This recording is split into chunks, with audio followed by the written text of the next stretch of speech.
नमस्कार and welcome to Bharat Affairs. Recently Germany के chancellor India visit में आते हैं। इसके बाद में स्पेन के प्राइम मिनिस्टर मिस्टर सेंचेज ये इंडिया आते हैं, गुजरात विजिट करते हैं, पीएम मोदी से मिलते हैं और दोनों मिलकर एक रोड शो करते हैं, जिनकी तस्वीरें जो है आप इस इमेज में देख सकते हैं। ये गुजरात का वडोदरा शहर है, जहां पर दोनों ने यहाँ पर एक रोड शो में पार्टिसिपेट किया है। इसके बाद में बात की जाती है C295 एयरक्राफ्ट के बारे में, जिसे पीएम मोदी इंडिया में गुजरात के वडोदरा में लॉन्च करते एक C295 एयरक्राफ्ट, जो कि एक ट्रांसपोर्ट एयरक्राफ्ट माना जाता है। अभी हम आगे इस पर हम डिटेल से बात करने वाले हैं। और जिस एयरक्राफ्ट की हम बात कर रहे हैं ना, वो ये वाली एयरक्राफ्ट है जिसे स्पेन जो है पूरी दुनिया को आज के टाइम में, चाहे यूरोपियन कंट्री कुछ देश हो, चाहे अफ्रीकन कंट्री कुछ देश हो, इवन कि अब इंडिया इसे स्पेन एक्सपोर्ट करता है। अब ये बातें निकल के आ रही कि ये जो एयरक्राफ्ट है ना, ये इंडिया मैन्युफैक्चर की जाएगी। इसकी जो पूरी सेटअप है ना, ये मेड इन इंडिया होने वाली है। और ये आगे चलकर कैसे हमारे इंडिया की टैक्टिकल एयरलिफ्ट ऑपरेशंस को ट्रांसफॉर्म करेगा, इस पर भी आगे हम बात करेंगे। लेकिन आपको बता दें कि ये पहली बार ऐसा होने वाला है कि ऐसे फर्स्ट प्राइवेट एंटिटी को ये जो पूरी डील है वो मिलने वाली है, जो इंडिया में ही इसे मैन्युफैक्चर करने वाली है। वैसे जब भी हम बात करते हैं कि जो टेक्नोलॉजी इंडिया में लाई जा रही है, इंडिया में मैन्युफैक्चरिंग की जा रही है दूसरे देश के टेक्नोलॉजी की हेल्प से, तो तब हम बात करते हैं कि इंडिया की तरफ से जो भारत सरकार है वो यहाँ पर किसी एयरक्राफ्ट या मिसाइल्स को यहाँ पर बिल्ड कर रही है। लेकिन यहाँ पर ऐसा पहली बार होने वाला है कि प्राइवेट एंटिटी इसे डेवलप करने वाला है। और इस पर यहाँ पर हमारे देश के डिफेंस मिनिस्टर राजनाथ सिंह ने यहाँ पर ट्वीट करते हुए ये लिखा है कि ये जो है ना 28 अक्टूबर आज का दिन is going to be a very special day for the Indian aerospace industry. क्यों? क्योंकि यहाँ पर ये बातें लिखी जा रही कि C295 प्रोजेक्ट जो है is a huge accomplishment for the Indian private industry, क्योंकि as it is the first project of its kind in which a complete military aircraft will be manufactured in India by private company. क्योंकि पहली बार private company की तरफ से ये project को complete किया जाएगा, जो कि अब तक इंडिया के इतिहास में पहली बार होने वाला है। और इसे गेम चेंजर ही माना जा रहा है। क्यों, आगे में इस वीडियो में बात करने वाले, लेकिन आपको बता दें सबसे पहले C295 ट्रांसपोर्ट एयरक्राफ्ट, जो अभी स्पेन जो है ना, अब तक 6 एयरक्राफ्ट ये इंडिया को एक्सपोर्ट कर चुका है। हमारे पास में 6 है। हमारी जो एयर फोर्सेस है इसे बखूबी यहाँ पर यूज भी कर रही है। और ये जो पूरी डील है ना, 2021 में यहाँ पर इंडिया के डिफेंस मिनिस्ट्री की तरफ से साइन की गई थी 21,935 करोड़ की एयरबस डिफेंस और स्पेस SA के साथ मिलकर, जिसमें ये बातें की गई थी कि स्पेन जो है यहाँ पर 56 ऐसे C295 ट्रांसपोर्ट एयरक्राफ्ट को इंडिया को एक्सपोर्ट करेगा। और ये इंडिया के ऑलरेडी जो एवरो 748 प्लेन्स है, अगर आप इस इमेज में देख पाएंगे, इस प्लेन को यहाँ पर रिप्लेस करने वाला है। आपको ये भी बता दें कि इस 56 ट्रांसपोर्ट एयरक्राफ्ट में 16 जो प्लेन्स है ना, ये यहाँ पर बनी बनाई स्पेन इंडिया को डिलीवर करेगा। लेकिन जो रिमेनिंग जो 40 है ना, इसे इंडिया में ही वडोदरा फैसिलिटीज में बनाया जाएगा। और ये भी कहा जा रहा है कि जो 40 एयरक्राफ्ट जो इंडिया में बनाए जाएंगे ना, उनमें से जो फर्स्ट एयरक्राफ्ट है जिसे वडोदरा में बनाया जाएगा, इसे कंप्लीट कर लिया जाएगा आज से लगभग 2 साल बाद में, यानी कि सितंबर 2026 की हम बात करें, जब पहला एयरक्राफ्ट जो मेड इन इंडिया होने वाला है, इंडिया मैन्युफैक्चर जिसे किया जाएगा, ये बनकर तैयार हो जाएगा। और ये भी कहा जा रहा है कि इसके जस्ट 5 साल के बाद में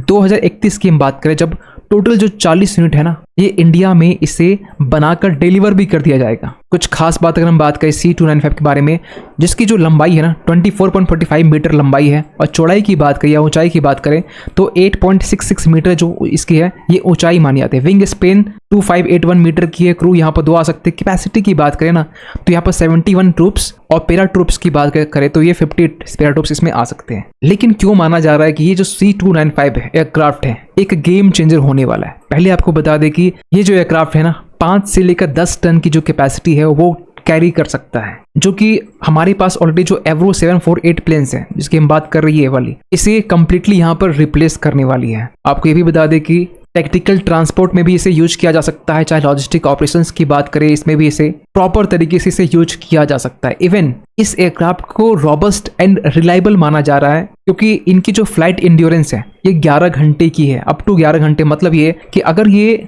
C295 अगर आसमान में है तो 11 घंटे ये आसमान में रुक सकती है, उड़ सकती है। इवन की मल्टी रोल ऑपरेशंस भी, जिसको लेकर आगे हम स्लाइड में बात करेंगे। इवन की डे हो चाहे नाइट हो, किसी भी कॉम्बैट मिशंस में ये पार्टिसिपेट कर सकता है। या फिर हम बात करें डेजर्ट हो चाहे मैरीटाइम एनवायरनमेंट हो, किसी भी सिचुएशंस में इसे हम ऑपरेट कर सकते हैं। अगर ट्रूप्स को इजिली यहाँ पर किसी भी प्लेस में, ऐसे रिमोट एरियाज में या हिली एरियाज में अगर ड्रॉप करनी हो तो यहाँ पर क्विक रिएक्शन ये प्रोवाइड करता है। चाहे कार्गो की बात करें, शॉर्ट टेक ऑफ और लैंड करने की एक कैपेसिटी रखता है। और ये जो C295 जो एयरक्राफ्ट है ना, ये किस तरीके से हमारे डिफेंस कैपेबिलिटीज को ट्रांसफॉर्म करने वाला है। आपको बता दें कि यहाँ पर हम लोग एरो इंजन, एवियोनिक्स ये तो हम लोग बनाएंगे, लेकिन इसके अलावा जो स्ट्रक्चरल पार्ट्स होते हैं बाकी, और कहा यह जा रहा है कि लगभग जो है 14,000 जो स्ट्रक्चरल पार्ट्स हैं C295 एयरक्राफ्ट के, इनमें से 13,000 जो पार्ट्स है ना, ये इंडिया में ही प्रोड्यूस किए जाएंगे। ये अचानक नहीं होगा, लेकिन ग्रेजुअली जरूर होगा। ग्रेजुअली यहाँ पर पहले ये देखा जाएगा जो लोकल कंटेंट है ना, इसका यूज यहाँ पर शुरुआत में 48% तक किया जाएगा इनिशियली, लेकिन बाद में जैसे 40 जो एयरक्राफ्ट की हम बात करें जिसे इंडिया में बनाया जाएगा ना, शुरुआत की 1, 2, 3, 4 जो एयरक्राफ्ट है यहाँ पर जो लोकल कंटेंट है 48% होने वाला, लेकिन बाद में जब हम लोग 40 ये बना लेंगे ना, तो हमारे पास में जो लोकल कंटेंट है ये 75 तक पहुंच जाएगा। और एक खास बात हम बात करें यहाँ पर कि C295 की का जो यूज है ना, इसे हम लोग ओनली ट्रांसपोर्ट एयर के लिए नहीं करने वाले हैं। आपको ये भी बता दें कि सर इसका जो यूज है टेक्टिकल ट्रांसपोर्ट में, जिसमें एयरलिफ्टिंग, इक्विपमेंट, सप्लाईज, ये सारी चीजें जो है इसमें कवर होती है। इवन एक कार्गो ट्रांसपोर्ट की बात करें या फिर हैवी पेलोड्स की बात करें जो इसमें कवर हो जाती है, मेडिकल इवैक्यूएशंस में या फिर सर्विलांस की बात करें, इसमें भी इसका बेहतर तरीके से यूज किया जा सकता है। चाहे ह्यूमैनिटेरियन एड हो, इसमें भी खासकर जो रिलीफ सप्लाईज होती है, चाहे पर्सनल की डिप्लॉयमेंट होती है नेचुरल डिजास्टर के टाइम में, यहाँ पर इसे यूज किया जा सकता है। और एक पॉइंट यहाँ पर नोट करने वाली बात है कि जो वडोदरा फैसिलिटी है, जहाँ पर ये जो पूरी एयरक्राफ्ट है असेंबल की जाएगी,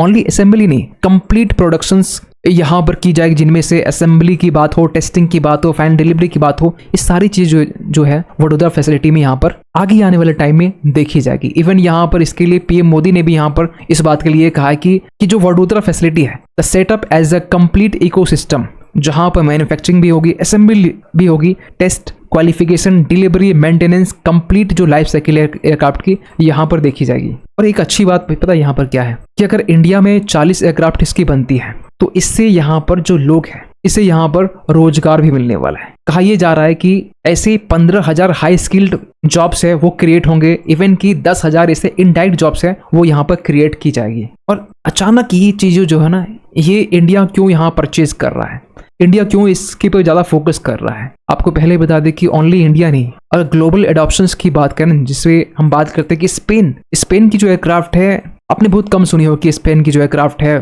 पूरी दुनिया आज के टाइम में खरीद रही है, इंडिया इसे परचेज कर रहा है। इसे 56 की हम बात करें तो पहले आपको बता दें कि इसका यूज तो स्पेन तो कर ही रहा है, पोलैंड, ब्राजील, इजिप्ट, ये सारे देश इस C295 एयरक्राफ्ट का यूज आज के टाइम में कर रहा है। और इसकी एक स्ट्रेटेजिक इंपॉर्टेंस भी की हम बात करें तो यहाँ पर जो इंडिया आज के टाइम में ना, एक टाइम हुआ करता था जब इंडिया रशिया से एयरक्राफ्ट की बात हो, मिसाइल्स की बात हो, ये सारी चीजें इंपोर्ट किया करता था, लेकिन हमारी जो डिपेंडेंसी है इससे रिड्यूस होगी। डाइवर्सिटी एक तरफ से हमें देखने को मिल सकता है। जो डिफेंस इंपोर्ट्स के लिए हम लोग हैवली रिलाई करते थे रशिया के ऊपर में, अब ये चीजें जो है वो कम हमें देखने को मिलेगा। और इसके लिए यहाँ पर पीएम मोदी ने यहाँ पर साफ साफ ये कहा कि जो टाटा एयरबस कोलैबोरेशन यहाँ पर देखी जा रही है, ये रिप्रेजेंट करती है एक सिग्निफिकेंट स्टेप की, जहां डोमेस्टिक डिफेंस इकोसिस्टम हम लोग बिल्ड कर रहे हैं, ताकि ये जो है इंडिया के स्ट्रेटेजिक इंटरेस्ट और जो हमारी इकोनॉमी है इसे सपोर्ट और बूस्ट प्रोवाइड करेगी। खैर, इसको लेकर आप क्या सोचते हैं, आपका क्या मानना है पूरी इस अपडेट को लेकर,